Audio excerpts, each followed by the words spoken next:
Hi అండి, అందరికీ నమస్కారం. Welcome to tasty recipes. ఎలా ఉన్నారండి? అందరూ బాగున్నారు కదా?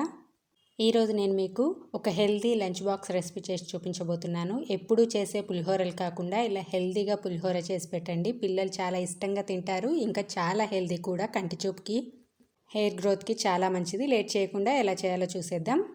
ముందుగా ఈ పులిహోర కోసం పెద్ద సైజు నిమ్మకాయ అంత చింతపండు తీసుకొని శుభ్రంగా కడిగేసి వేడి నీళ్ళతో నానబెట్టేసుకోవాలి. తర్వాత స్టవ్ పైన కడాయి పెట్టి 1 టేబుల్ స్పూన్ శనగపప్పు, 1 టేబుల్ స్పూన్ మినపప్పు వేసి ఇవి సగం వేగిన తర్వాత 1 టీ స్పూన్ వరకు ధనియాలు, 1/2 టీ స్పూన్ వరకు ఆవాలు, ఒక 10 గింజల వరకు మెంతులు వేసి వీటిని దోరగా వేపుకోవాలి. మంటని సిమ్లో పెట్టి ఇవన్నీ దోరగా వేపుకున్న తర్వాత చివర్లో 1 టేబుల్ స్పూన్ వరకు నువ్వులు కూడా వేసి ఇవి చిట్పట్లాడిన తర్వాత వీటన్నింటినీ ఒక బౌల్లో కానీ లేదంటే డైరెక్ట్గా ఇలా మిక్సీ జార్లో కానీ తీసేసుకోవాలి.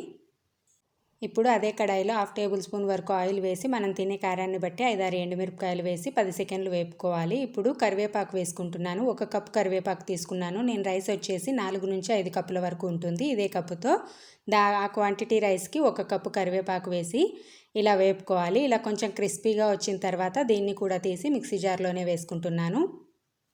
వీటన్నింటినీ చల్లారిన తర్వాత కోర్సుగా గ్రైండ్ చేసి పెట్టేసుకోవాలి. ఇప్పుడు ఇంకో 1/2 టేబుల్ స్పూన్ వరకు ఆయిల్ వేసుకొని ముందుగా నానబెట్టుకున్న చింతపండుని ఇలా గుజ్జు తీసి పెట్టేసుకున్నాను. ఇందులోనే ఒక చిన్న ముక్క బెల్లం ముక్క కూడా వేసేసి, ఎక్కువ వేయకూడదు, చిన్న ముక్క వేయడం వల్ల పులిహోర అనేది మంచి టేస్ట్ వస్తుంది. కొంచెం పసుపు కూడా వేసి మంటని సిమ్లో పెట్టి ఇలా థిక్ కన్సిస్టెన్సీ వచ్చేంత వరకు మగ్గించుకోవాలి.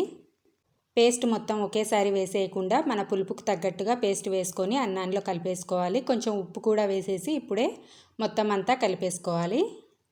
ఇప్పుడు తాలింపు కోసం స్టవ్ ఆన్ చేసి చిన్న కడాయి పెట్టి 1.5 టేబుల్ స్పూన్ ఆయిల్ వేసి మన టేస్ట్కి తగ్గట్టుగా 2 టేబుల్ స్పూన్ల వరకు పల్లీలు వేసి పల్లీలు కొంచెం వేపుకోవాలి. పల్లీలు కొంచెం వేగిన తర్వాత తాలింపు దినుసులు వేసుకోవాలి.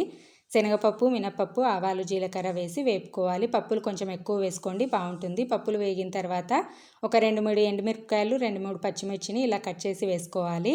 ఇవి వేగిన తర్వాత కొంచెం జీడిపప్పు కూడా వేసి వేపి చివర్లో కొంచెం కరివేపాకు కూడా వేసి వేపుకోవాలి. మీకు ఇంగువ ఫ్లేవర్ నచ్చినట్లయితే కొంచెం ఇంగువ కూడా వేసుకోండి. ఈ టైంలోనే బాగుంటుంది టేస్ట్.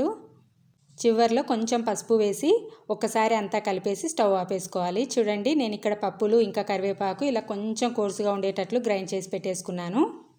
ఈ తాలింపు మొత్తాన్ని రైస్లో వేసేసి ఒక్కసారి అలా కలిపేసుకొని ముందుగా గ్రైండ్ చేసి పెట్టుకున్న పప్పులు, కరివేపాకును వేసుకోవాలి. మనకు కావాల్సినంత పౌడర్ వేసేసుకోవచ్చు. ఎక్కువ క్వాంటిటీలో గ్రైండ్ చేసుకొని స్టోర్ కూడా చేసుకోవచ్చు ఈ పౌడర్ని.